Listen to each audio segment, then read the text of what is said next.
spouse to listen to your concerns, I think, about the relationship, even when you've tried almost everything to calmly, respectfully, and without blame to address the issue? That's a very good question. It's hard to do that when you're frustrated and you're angry and you're upset. We do have a process that we teach couples. It's called mirroring. And essentially what that means is that you have agreed to fully and completely listen to your spouse without a defense, without a story playing in your mind. You're really putting your guard down, and it kind of looks like, you know, you're sitting there in front of your spouse and you are expressing whatever the concern is. And I'll give you an example of a situation Hassan and I had. It's not a big deal. It could be any situation where there's a disagreement or there's something that you want to express to your spouse. It was a situation regarding listening. Hassani is busy. He's always doing something. He's doing something right now, see? And and so, you know, we might be having a conversation and Hassani's like, And I'm like, are you listening? Yeah, I'm listening. I heard what you said. You said blah, blah, blah, blah, blah. And you know what? 90% of the time he heard me, but it doesn't work all the time, okay?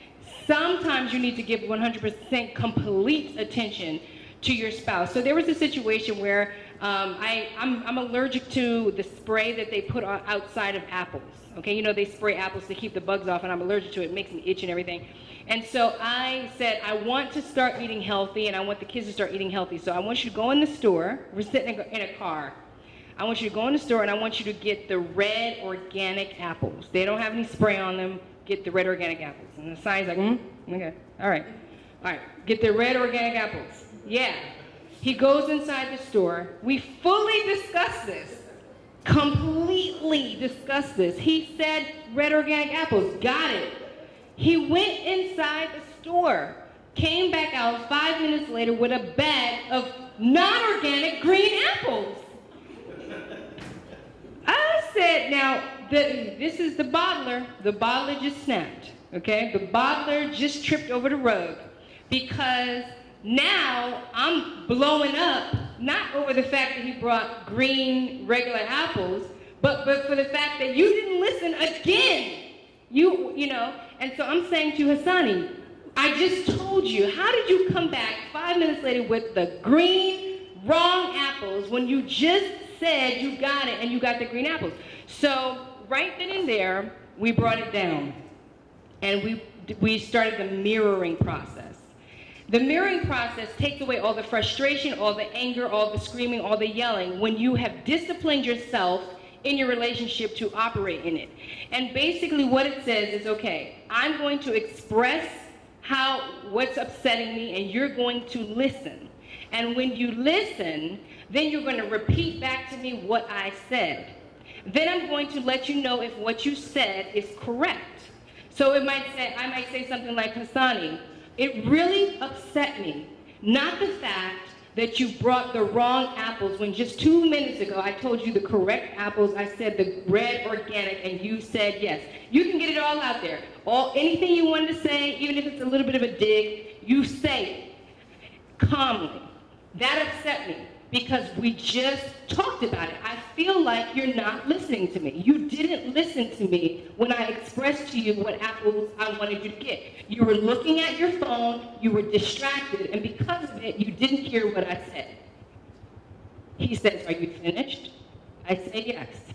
Okay, so I understand that I made a mistake. You told me that you wanted the red organic apples, and I brought you the wrong apples. You're really upset about the fact that I didn't listen. Is that correct? Yes, that is correct. I get it. Now you have to now the person listening has to, oh goody.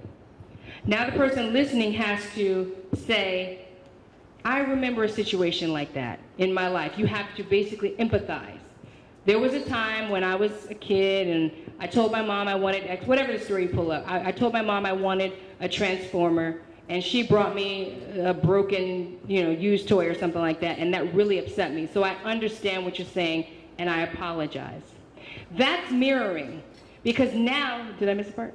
Now, You had the opportunity to express to your partner without defense exactly what it was that upset you, and that person had to acknowledge you. The process is basically you expressing and they acknowledging how you feel so you can put out the fire and extinguish. And that's how you would be able to manage a conversation like that.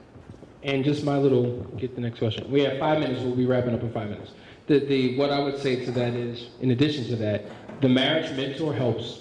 When you have identified another couple who has wisdom and experience that you both trust, and a safe place or safe zone is created, you're free to go to that couple, share your issue, and they can give wise counsel to you about how to particularly resolve that issue. I don't care if you've been married a year or 24 years.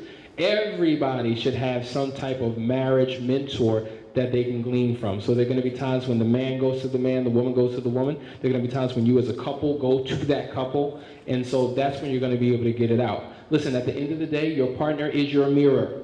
Your partner will see things in you that you don't even see in yourself. But if you refuse to even acknowledge, sometimes having a third party, an intermediary, another couple can come in, much like the president has his wise counsel. Your marriage mentor is a part of your wise counsel to deal with those issues. And listen, if it's coming from outside of the relationship, if the wisdom is coming from someone outside of your relationship, someone who's not emotionally connected to you, they can't be offended by that other person.